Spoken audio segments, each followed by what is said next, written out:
size is big enough, then you can assume that the sample mean distribution will be approximately normal, all right? And what are the conditions? There are 3 conditions in here, okay? Let's see this one in red. Mason, please go ahead. Yeah. Sample size and should be what?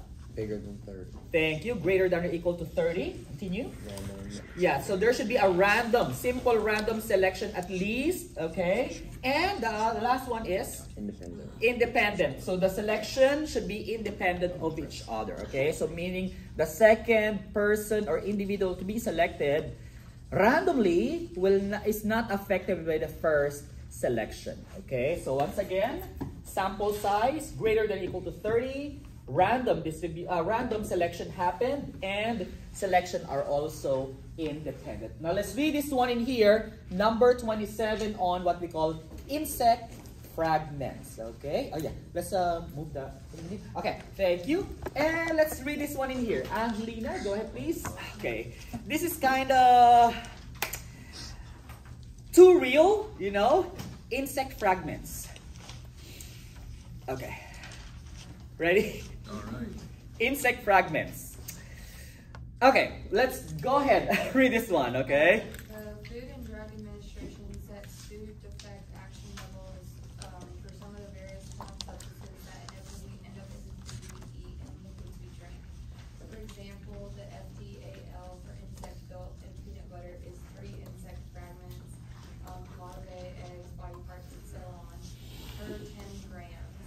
A random sample of 50 10-gram portions of peanut butter is obtained and results in a sample mean of ethically 3.6 insect fragments per 10-gram portion. Well, honestly, I would say any organic product, you know, then you would expect some bugs or critters, you know, fly through that. You know, it's the concept of like pollination and everything, you know. So we would be mindful of that one as well, right? But at least it says in here how many?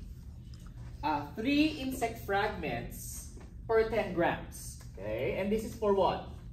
Peanut butter, right? Well, not only peanut butter, definitely. So I would assume some consumable products, right, might have with organic origins might have some of these insect fragments as well, right? So it's because it's a part of the plant process. Okay, anyway, let us read letter by the way, it says in here, how big is the sample size? 50. Thank you, very good.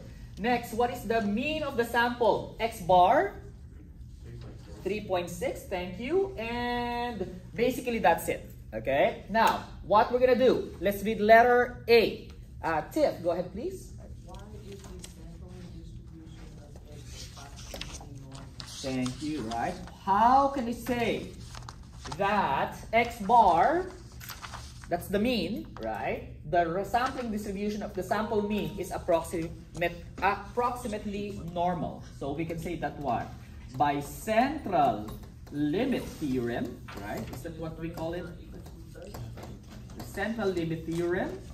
Since our sample size is greater than or equal to 30, actually it is 50, then we can say that our sampling distribution is approximately normal. Okay? Again, regardless of the shape of the population. It doesn't really say in here what the shape of the population is, right? There's no mention in here on the problem itself that says that the population is approximately normal. Nothing. Okay? So with that being said, our only guarantee that we can say that this is approximately normal is because our sample size is big enough to have that normal distribution assumption. Get it? Okay. Thank you. Next, let's read letter B. All right. So 8.1. Here we go. Oh, yeah. Either one, thank you. Okay. Yeah, okay. Let's read letter B in here and see how we can work on that. Okay. Caroline, please. Letter B. What is the mean and standard deviation of the sampling distribution of X bar. X bar, assuming that mu is 3 and Sigma. sigma is square root of 3. All right, thank you. Right, so again, mu, what is that? What is that mu? Mu means what? Population mean? Population mean. All right, so again, not only mean, but population mean. Again, in here, we have to distinguish the population mean, mu, from the sample mean, which is x bar. Okay, they're different. Okay, sigma in here is what? The standard deviation. The population standard deviation. Okay, but again, in here, what do we need? The sample standard deviation, right?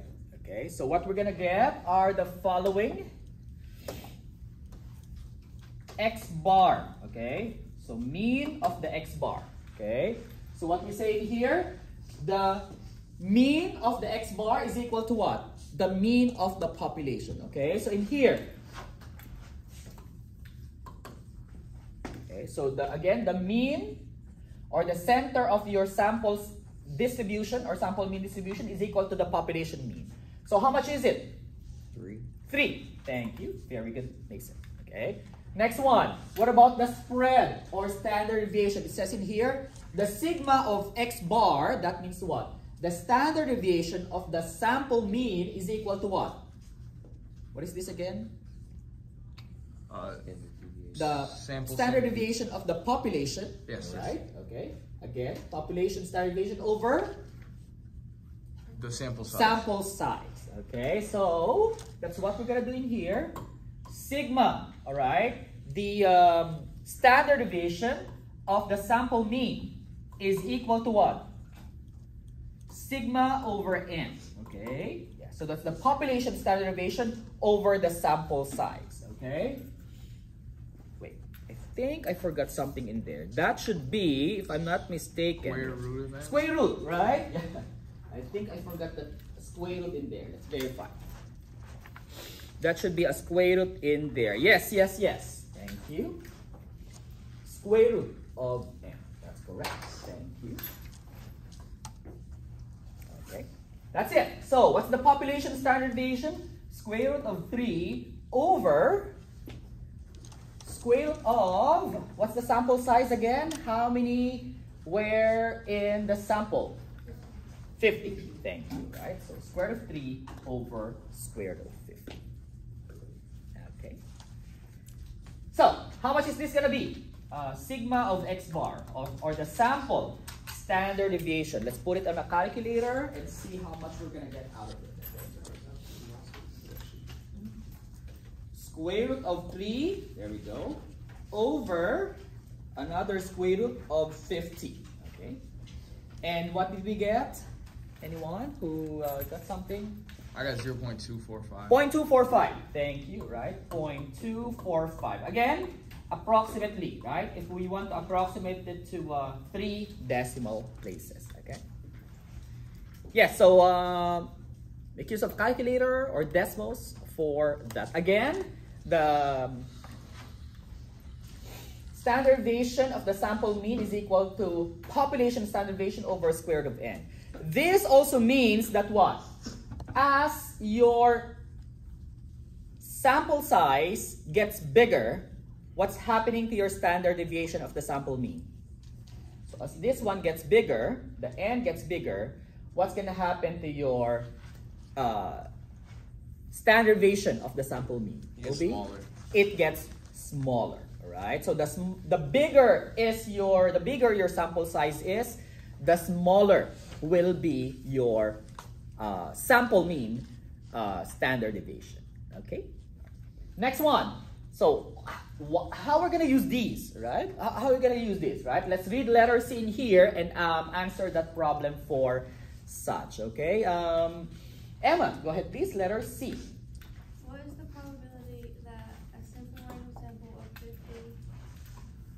10-gram portions results in a mean of at least 3.6 insect fragments? Is this result unusual? What might we conclude? Okay. Good, guys. So let's see. So let's now go to the probability in here. We're gonna use the normal distribution in decimals for such. So here it is. I'm gonna go to decimals. Okay. There we go. Let me just erase this one in here. And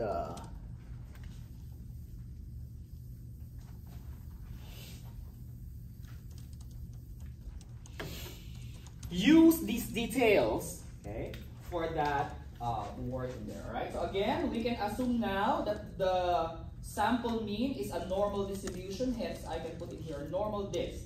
Okay. Go. What is the mean a while ago that we got? We said it's similar or equal to the population mean, which is how much? 3.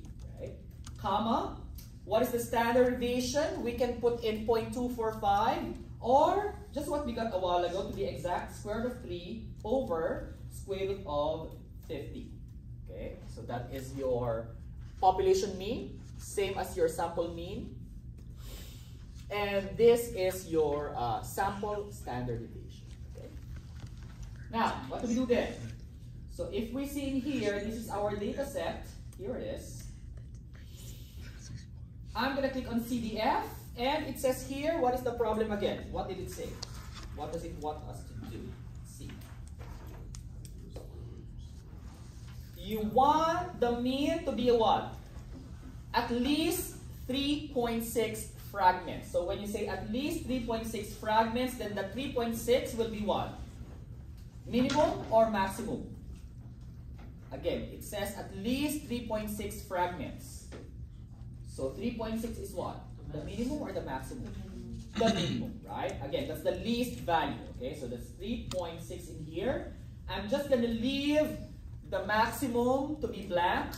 Honestly, if it's blank, it's basically infinity, right? So in short, it's going to get all of those values in there, right? So as you may notice in here, okay, so just visualizing the data in here. So that is your sample mean distribution. Again, we have assumed it to be normal, with the mean to be at 3 and the standard deviation to be square root of 3 over square root of 50, or again 0.245. And again, if you say your minimum at least is 3.6, then that means, what's the chance? 0.007 is the chance that there's going to be what? More than 3.6 fragments or more on any of those sampled peanut butter products. Questions? Okay, so let's cut that one first, guys. Thank you. Any questions?